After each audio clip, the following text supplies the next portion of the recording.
are now going to start beginning the lightning talks. Just a little housekeeping. So we have 5 lightning talks in a row. They're 10 minutes each with a 5-minute break in between. Then we'll have a 15-minute coffee break that starts at 3 o'clock. That'll be right next door. At that time, at the end of that coffee break, they'll be doing a drawing for the prizes at the Beacon Technologies booth, and the drawing also at the Hannon Hill booth for the Kindle Fire. Then all the other drawings from our vendors will happen at the end when we do our door prizes. So I encourage you to sign up for those. There's a $150 gift certificate for Amazon from Omni Update. And then that'll culminate with, we have some fabulous door prizes, and we have some fabulous prizes for our speakers for today, and then finally we'll culminate that with 1 free attendance to the National Convention this year, which is in October in Buffalo, New York. We will just ask that at that time, we'll call it from the tickets, but the winner does have to be 1, someone from a higher education institution, and 2, someone who has never been to the National Convention. I have a cell phone, and this is how I roll. So this belongs to, we have a winner. That's how I roll.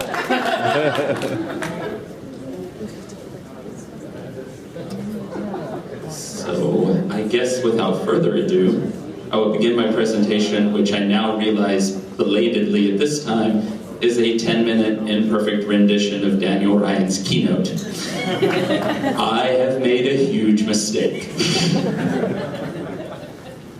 So good afternoon, everyone. I am Jeff Stevens, and today I'm going to talk about the Maginot Line and why our home pages are traps.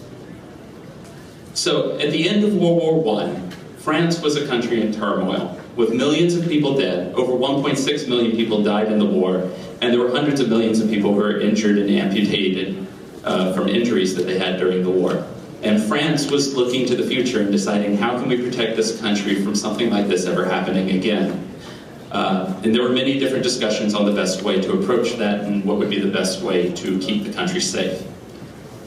So enter General André Maginot. Maginot had fought in World War I. He had fought on the fields of Verdun. And he had an idea that he thought, based off of the observations that he saw of the fortifications of Verdun, which were very successful in repelling German attacks, he had a concept of how they would best protect the country. His idea was a series of interconnecting bunkers and heavy fortifications that would stretch along the border of France. This would protect all of the areas of the country that were passable by mechanized infantry and by troops. The fortifications would be connected underground, as you can see here, by fanciful underground railroads to bring equipment to different locations. The control rooms would be underground. It would keep air supply and water and food, and it could be kept indefinite against a prolonged attack by the enemy. So this group of interconnected tunnels became known as the Maginot Line.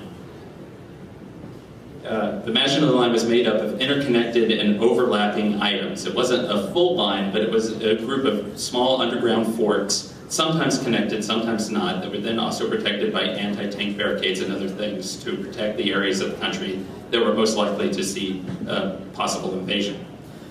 Over the course of years, the line grew, and it stretched from Switzerland to Luxembourg to the borders of Belgium, but it skipped the Ardennes forest because at the time of World War I, tanks could not pass through the forest. They were not capable with the treads that they had to go through that area. They then began it again at the edge of Belgium, which was a neutral country that they never thought Germany would invade through, and then stretched over to the edge of the Straits of Dover. It was believed to be the finest defensive fortification ever built of its time. And it was a resounding failure. It only took the German forces 35 days to invade France, to go around the Maginot Line, and to recapture the city of Paris, which led to France surrendering for most of the war and being part of the German Reich. So what went wrong? Well, there's a military adage that says, generals always fight the last war, especially if they won it. And that's what happened here. Maginot believed that what happened with the trench warfare of World War I was what would happen. But the Germans had reinvented war. When they came, they had perfected mechanized infantry that was unlike what had happened in World War I, that could easily pass through the Ardennes forest and just poured straight through. the lines weren't advanced enough to stop that. They were unencumbered by what was put in their way. The Germans went over it. The Luftwaffe was able to seamlessly just fly over the Maginot Line, which wasn't really designed to stop aircraft. And the French had not put enough money into the French Air Force because they poured all of their money into the building of the line. It was not as strong as it appears. I love this drawing. This is the kind of drawing I drew when I was like 10 years old, and I thought it was awesome because nobody's ever going to get through that thing. But this was a clever propaganda tool that was used by the French government. The Maginot Line was never as advanced as these drawings or indications made it out to be. They put this out not only to make the Germans think it was more formidable than it was, but it also helped the French people to think that they were better protected, because look at this thing, nobody's going to get through that, I'm safe. The Maginot Line was also copied and duplicated and replicated. Czechoslovakia was worried about the Germans invading, and they contacted the French and said, we'd like to build a line here too. And the French said, that's great, here are our blueprints. And they gave them the ability to build their own line. So when Czechoslovakia surrendered to the Germans, and the Germans moved in, they simply studied the Maginot Line duplicate that was right at their feet and said, oh, well, we know exactly what we need to do when we go to France. There's another military adage that says, those who fail to learn from the past are doomed to repeat it. And that's where I take the lessons that we just talked about the Maginot Line and talk about our websites. So for me, I think that the Maginot Line for higher education websites are homepages. I think everybody in this room knows the kind of political battle that's fought over our homepages on a day in, day out manner. Everybody wants to have a section of that homepage for their own and to make it their own. And we get involved in whether it's a button or it's a graphic, a widget, something in the slide, everybody wants a piece of that. And that argument and that political battle gets harder and harder. Each level up we go in our organization, starting from our centers up to our departments, to our colleges, and finally to the institution's website itself. But let's look at some of the numbers. This is a website from the Academic Health Center. I'm not going to call names for it.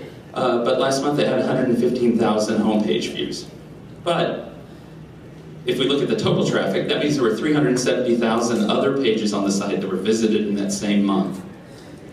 Another one of our websites had 56,000 and change for its homepage views, but in that same month we had 158,000 views that weren't the homepage. Now that's not to say that some of those didn't come through the homepage that ended up on those other ones, but in a lot of cases they went around it, just like the tanks did in World War II. They went over it. They used search to go directly to those pages and never touched the homepage when they came in. Search allows people to get directly to the pages that they want, not the carefully crafted entrances that we build for our site. They want something short and succinct, much like Ernest Hemingway here with the field goggles. But other people that get directly to our homepage, they go directly to the navigation and the information architecture of the site. They're not interested in staying on that homepage. They want to find the content that's straight off of that. I have 2 duplicate slides, and now I've passed them. So when we talk about homepage content strategy, we spend so much time planning that. We build it much like the Maginot Line, which was made up of dozens of different fortifications. We build a homepage that's made up of dozens of different little content bits, each one that's vying for a different portion of the user's attention to capture them and hopefully pull them in, so we have that overlapping realm of fire. But that doesn't necessarily work. I'm going to bring up this slide, which we all know in this room. I know everyone's seen it. I have now met my legal and moral obligations as a higher education professional for having shown this slide in my presentation. More often than not, we know that this is what people are looking for when they come to our site. We also deal with oh, I skipped a slide, or I have 2 slides out of order. Yes. So the duplicate effect again. Actually, no, I didn't. Sorry. So a case in point then, when we're talking about that content strategy, and this is when I start saying exactly what Daniel Ryan said a few minutes ago, carousels and sliders on our homepage. In 2011, Michael Feenan, who used to be the webmaster for the University of Pittsburgh in Kansas, did a presentation where he talked about sliders and carousels in higher education. And he looked at the Google Analytics for a number of different sites in higher ed and how they work together and how much people actually click on the items that were within those carousels and sliders. And he came up with the same numbers that Daniel Ryan was showing us, that less than 1% for many of the things that are in the slider.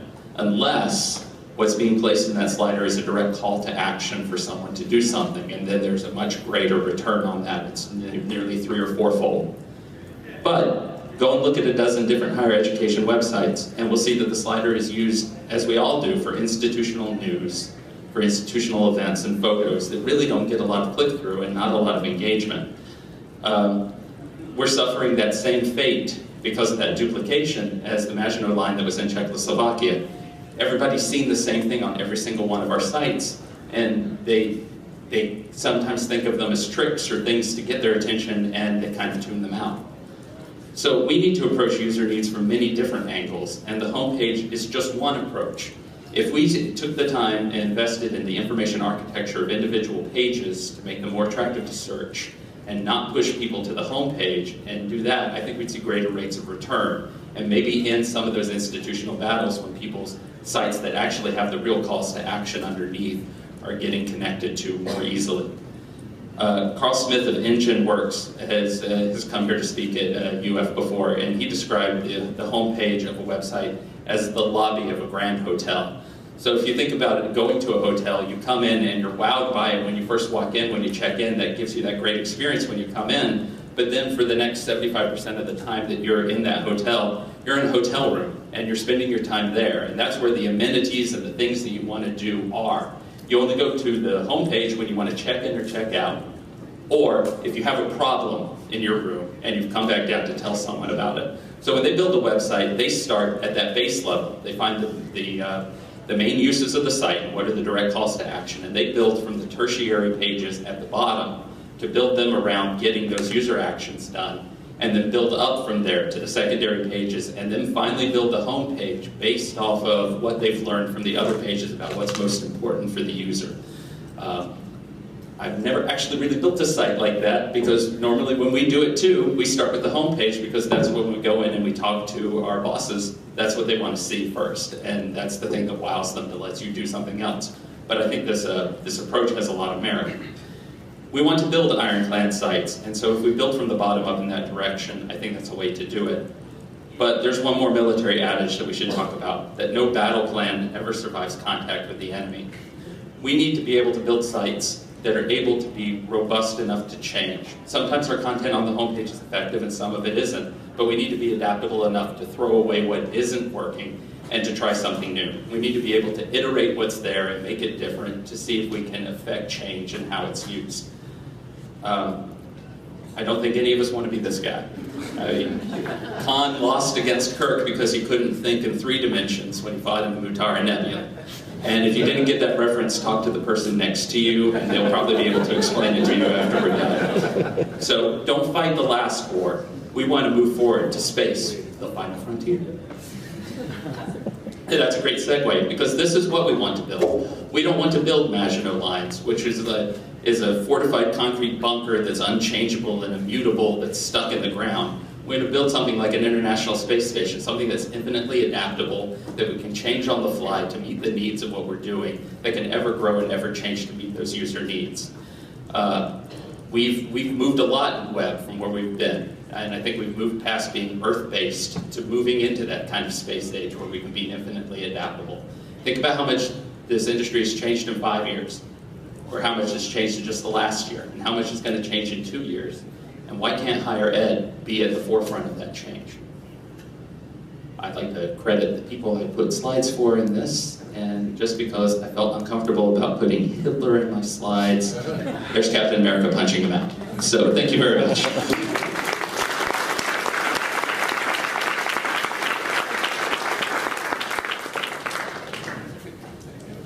And now I will introduce the next speaker.